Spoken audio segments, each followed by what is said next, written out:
خداوند کے زندہ اور پاک کلام میں سے سیموئیل کی پہلی کتاب اس کا 11واں باب۔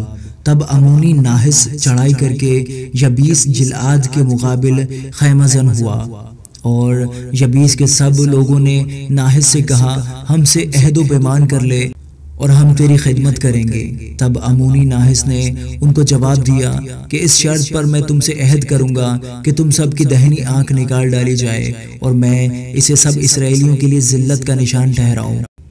تب یبیس کے بزرگوں نے اس سے کہا ہم کو 7 دن کی مہلت دے تاکہ ہم اسرائیل کی سب سرحدوں میں قاصد بھیجیں، تب اگر ہمارا حمایتی کوئی نہ ملے تو ہم تیرے پاس نکل آئیں گے۔ اور وہ قاصد ساؤل کے جبعہ میں آئے اور انہوں نے لوگوں کو یہ باتیں کہہ سنائیں، اور سب لوگ چلا چلا کر رونے لگے۔ اور ساؤل کھیت سے بیلوں کے پیچھے پیچھے چلا آتا تھا، اور ساؤل نے پوچھا کہ ان لوگوں کو کیا ہوا کہ روتے ہیں؟ انہوں نے یبیس کے لوگوں کی باتیں اسے بتائیں۔ جب ساؤل نے یہ باتیں سنی تو خدا کی روح اس پر نازل ہوئی اور اس کا غصہ نہایت بھڑکا۔ سو اس نے ایک جوڑی بیل لے کر ان کو ٹکڑے ٹکڑے کاٹا اور قاصدوں کے ہاتھ اسرائیل کی سب سرحدوں میں بھیج دیا، اور یہ کہا کہ جو کوئی آ کر ساؤل اور سیموئیل کے پیچھے نہ ہو لے اس کے بیلوں سے ایسا ہی کیا جائے گا۔ اور خداوند کا خوف لوگوں پر چھا گیا اور وہ یکتن ہو کر نکل آئے، اور اس نے ان کو بزک میں گنا۔ سو بنی اسرائیل 3 لاکھ اور یہودا کے مرد 30,000 تھے۔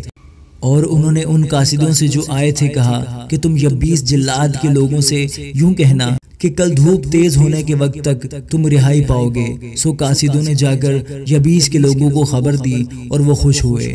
تب اہل یبیس نے کہا کل ہم تمہارے پاس نکل آئیں گے اور جو کچھ تم کو اچھا لگے ہمارے ساتھ کرنا۔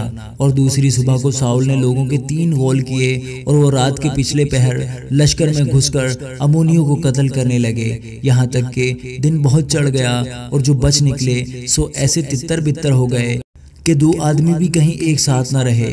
اور لوگ سیموئیل سے کہنے لگے کس نے یہ کہا تھا کہ کیا ساؤل ہم پر حکومت کرے گا؟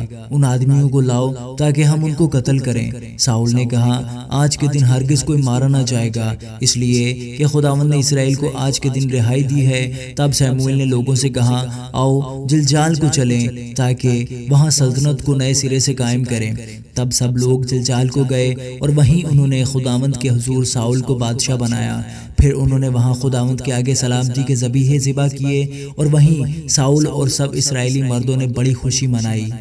آمین۔